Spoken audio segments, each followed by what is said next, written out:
Your cat just had kittens. She hid them for days, in a place you didn't even know existed in your own apartment. She hissed at your hand when you got close. And then one morning, without warning, she walked out with a kitten in her mouth, crossed the room, and placed it in your lap. Not near you. In your lap. That kitten weighs less than a coffee cup. One wrong squeeze and its ribs collapse. One startled flinch and you drop it. And the mother, the animal that would blind anything that touched her young, is standing 3 feet away, watching you hold the only thing in the world she'd kill for. She just bet everything on your hands. Why would an animal hand its newborn to something that could crush it? Does she think you're safe? Or are you just the nearest warm body she hasn't learned to fear yet? The answer starts with something a team of Japanese researchers discovered in 2015. Miho Nagasawa and her colleagues at Azabu University wanted to understand why dogs stare at their owners. Not the food stare. The long, soft, quiet one. So they put dogs and their owners in a room together and measured what happened when they made eye contact. What they found is that when a dog gazes into your eyes and you gaze back, both of you release oxytocin, the same hormone a human mother releases when she's nursing her newborn. The same chemical loop that wires a parent to its child.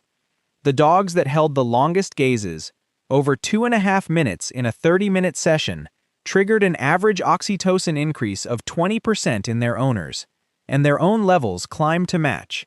Wolves raised by humans from birth did not produce this effect. Not even close. 15,000 years of living beside us didn't just teach dogs to sit and fetch. It changed how they bond with us, reaching into one of the oldest attachment systems mammals have. Your dog doesn't trust you like a friend. It bonded to you the way an infant bonds to the first face it sees. And when it has puppies and brings one to you, it's not making a social gesture. It's running a program that says, this person is part of the unit that keeps small things alive. Cats may not have been rewired the same way dogs were. But the deeper mechanism is older than both of them. Mammals survive by deciding who is safe around the young. And dogs have been domesticated for millennia. Maybe all of this is just a long training accident. Something we bred into them without meaning to. Except handing your baby to someone who isn't its parent turns out to be one of the oldest strategies in the animal kingdom. In 1982, a behavioral ecologist named Marilyn Riedman cataloged every documented case of what scientists call alloparenting, adults caring for young that aren't their own. She found it in over 120 mammalian species and more than 150 species of birds. Meerkats leave pups with babysitters while the group forages. Elephant herds slow down for calves that aren't theirs. Even some fish guard eggs that they did not lay. This isn't a mistake. It's not confusion.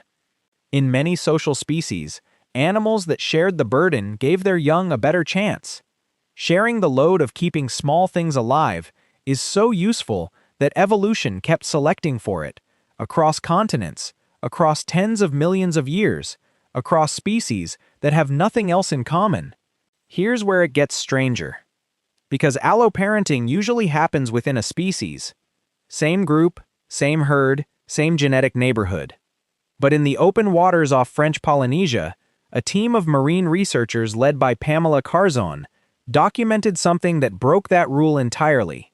A bottlenose dolphin mother adopted an orphaned melon-headed whale calf, a completely different species, with a differently shaped skull, different vocalizations, different social behavior.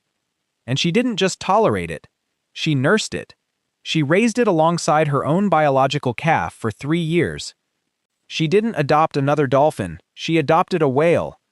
3 years of nursing, protecting, raising it inside a social world it was never born into. Now flip the camera. See it from the animal's side. You are 150 pounds of upright meat balanced on 2 legs. Nothing else in nature stands the way you do. Your hands can grab and squeeze and break things that most animals can only push with their face. You move in ways no prey animal can predict. You smell like chemicals that don't exist in any forest. Your voice rattles at frequencies that make smaller creatures freeze. And a 10-pound creature that just pushed life out of its body looks up at you, and makes a decision. Not to run, not to hide. To hand you the one thing it would die for, and then stand there while you hold it. That's not trust the way you use the word. That's a gamble with no safety net, no fallback, no second chance. And she's making it with her entire genetic future sitting in your palms. The skeptic says, this is simpler than it looks. Conditioning, food association, proximity. Your pet brings its baby to you because you're the one that feeds it, and the animal is just extending a learned behavior. And for domesticated animals, there's real weight to that argument. Dogs have been shaped by us. Cats chose to live near our grain stores. The bond isn't purely magical, it's partly transactional. Fair. Except alloparenting existed for millions of years before humans domesticated anything. The dolphin in Polynesia wasn't conditioned by anyone. And the case that breaks the conditioning argument the cleanest hasn't happened in a lab or a sanctuary. It happened in a hospital. We've mapped the hormones. We've counted the species. We've documented enough fragments of the behavior to see the pattern. What we haven't found is the line where the chemistry ends and the feeling begins, whether a mother placing her newborn at the feet of a stranger feels anything close to what you'd feel handing your child to someone you've decided to trust. That line might not exist, or it might be so thin that the difference between her and you is just a matter of degree, not kind. In 2020, in Istanbul, a community cat walked into the emergency room of Kanuni Sultan Süleyman Hospital with a kitten in her mouth. Witnesses said she walked straight inside, set the kitten down in front of the medical staff, and let them check it. Nobody knows exactly what she understood about the place. Maybe she'd been there before. Maybe the staff already knew her. But she chose a room full of strangers over a quiet corner on the street. Maybe she didn't understand what a hospital was. Maybe she only recognized that it had people, and light, and safety. She sat on the floor and watched while they examined her kitten, and when they were done, she stayed. She didn't leave. She didn't pace. She didn't look for the exit. She sat and she waited, the way you'd wait outside a doctor's office with your own child inside.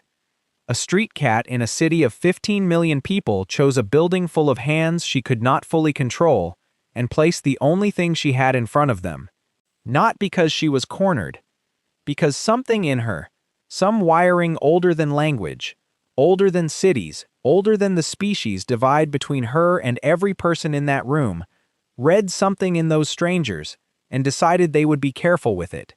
In 2014, a team at the University of Zurich, led by Judith Burkhardt, published a study that reframed something fundamental about what it means to be human. They found that across 15 primate species, the strongest predictor of proactive prosocial behavior was not brain size, not tool use, not language. It was cooperative breeding. Species where adults other than the biological parents routinely helped raise the young were the most generous, the most cooperative, the most willing to share. And humans are the most extreme cooperative breeders among all the great apes. We are the one primate that built entire societies around the idea that someone else's child is still your responsibility. When a cat you've never met puts its kitten in front of you, it's not making a mistake. It's reading something you carry in every cell, the same thing your ancestors carried when they took in orphan children from neighboring bands, when they nursed infants that weren't theirs, when they built the first villages around the understanding that small things survive better when more hands are holding them. You think that kitten landed in your lap because the cat was confused.